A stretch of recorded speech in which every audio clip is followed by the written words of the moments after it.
Sebab orang yang kita nak debat tu buat tak indah je, siap maki kita lagi, harus. Debat ni tak wajib. Orang jemput kita untuk debat, kita tak hadir debat, itu bukan aib pun. Dah kita rasa, oh aku tak mampu lah, saya rasa saya tak mampu untuk nak berdebat. So saya kata, minta maaf lah saya tak nak debat. Sebab saya rasa saya tak mampu. Ataupun, saya tak nak debat, terima kasih, minta maaf. So settle, tak ada masalah. Orang tu tak boleh kata, oh dia ni pengecut lah, telok, tak ada lah. Tak boleh, jangan buat macam tu. Jangan buat macam tu. Dan dia tak nak debat, settle lah. Kan? Kita boleh buat satu program yang kita punya sendiri. Kan? Apa manfaat debat? Kurang manfaatnya disebabkan apa? Disebabkan debaters ada satu pemikiran yang tak bagus. Saya kenal beberapa orang debaters yang mempunyai pemikiran yang bagus. Tapi tak semua debaters mempunyai pemikiran yang bagus. Mereka masuk debat hanya tujuan untuk memenangkan hujah mereka sahaja. Sedangkan perdebatan yang seperti itu bukanlah yang diperlukan. Kita mahu untuk membentangkan, berbincang. Awak ada pandangan awak, saya ada pandangan saya. Kita nak dapat satu solusi atas perbincangan kita hari ini. Yang tu je. Tapi selalu debat tidak mendapat solusi seperti itu. Mereka hanya mahukan siapa yang menang, siapa yang kalah. Itu sahaja yang mereka nak. Sedangkan itu tak betul. Secara jujur saya sebut, saya ingat sebelum ni ada debat bid'ah hasanah ke apa tah, antara Dr. Razami dengan Ustaz apa tah, lupa sama Ustaz Suwajar tu.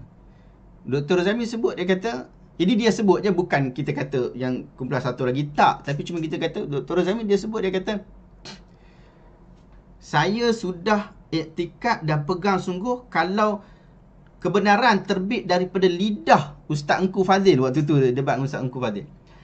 Daripada lidah Ustaz Engku Fadil, maka saya akan ikut kepada kebenaran. Kita nak sikap seperti itulah. Kita nak sikap seperti itu. Tapi cuma akhirnya sekali Ustaz Engku Fadil tetap dengan pendapat dia dan Dr. Razami ada pendapat dia. Tapi kita tak pasti dari sudut apakah manfaat. Ada kemungkinan besar masing-masing mendapat manfaat antara satu sama lain seperti mana yang biasa berlaku dalam perkongsian ilmu. Nah, sebab apa? Sebab isu akademik. Antara manfaat perdebatan akademik adalah kita akan dapat isu akademik. Nah, dia tak sama juga macam perdebatan Dr.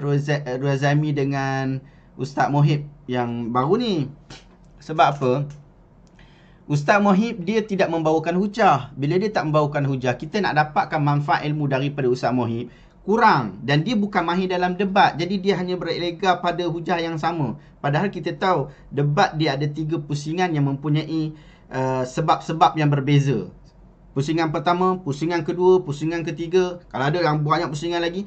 Tapi dia ada sebab-sebab yang berbeza. Dan kenapa ada kesimpulan, kenapa ada mukadimah, itu pusingan berbeza. Waktu saya duduk kat Azhar dulu, tahun 3 macam tu lah, ada satu pertandingan debat antara muhafazah, antara negeri-negeri di sana. Saya sertai debat berkenaan, debat bahasa Melayu, debat ala parlimen.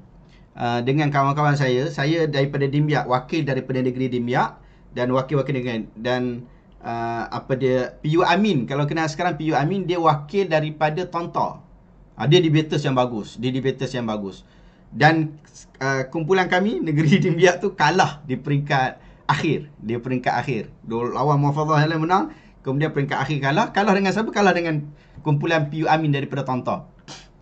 Tapi cuma yang menarik, yang saya nak bagi manfaat dekat sini ialah, waktu nak main debat, waktu mula nak bincang, nak masuk debat ni, saya dan kumpulan saya, Ustaz Abu Zar, Ustaz Zulfadli, kami 3 orang ni dah bincang bahawa bila kita masuk debat nanti, kita bukan nak kemenangan dan kita tak mau ada isu-isu jahiliah yang berlaku dalam debat di parlimen. Kita debat ala parlimen. Yang kita nak bukannya debat ala parlimen yang terpaksa mengikut parlimen sekarang. Parlimen sekarang orang dah cakap hujah, ambil botol, bising. Itu debat yang sekarang. Kita generasi masa depan. Parlimen yang macam mana yang kita nak? Kan? Jadi saya fikir dengan kawan-kawan, okay, jom kita buat satu debat yang kita hanya akan mengukuhkan kebenaran. Ini serius. Walaupun debat ni adalah pertandingan, tapi kami serius. Kami 3 orang serius. Kami ambil serius sungguh dengan perdebatan tu. kita tak akan kata buruk kepada orang tu.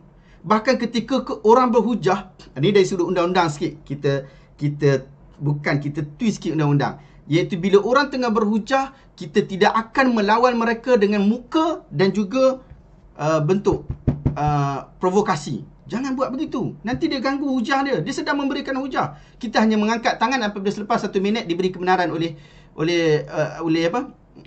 pengadil, oleh hakim, oleh yang dipertua.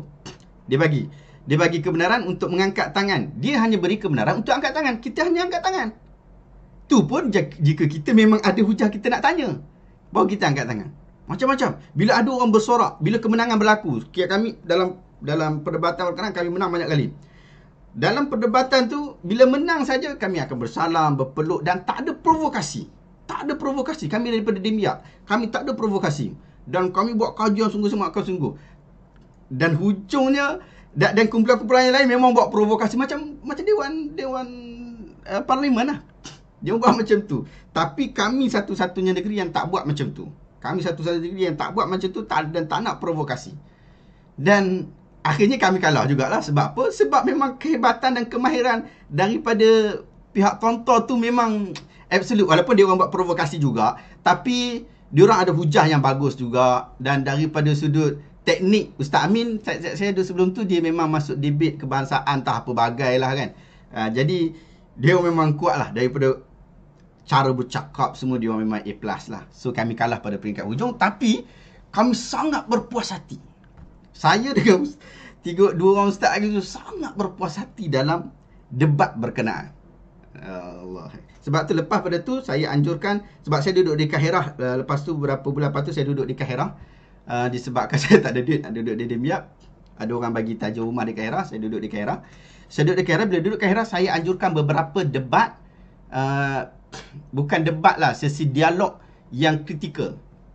Saya jemput orang yang daripada UMNO, daripada ISMA, daripada gerakan bawah tanah. Saya panggil untuk duduk semeja dan kita bincang isu kritikal, tapi kita kena ingat bahawa ini adalah perbincangan, bukan pergaduhan.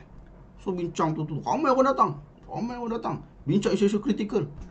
Tapi itu waktu mahasiswa lah. Syok. Lebih kurang macam itulah. Maksudnya debat kita nak apa sebenarnya? Kita nak manfaat. Tapi itu tak diikuti oleh semua orang. Jadi, tapi kalau kita sebagai orang yang memang nak, kita akan dapat, insya-Allah.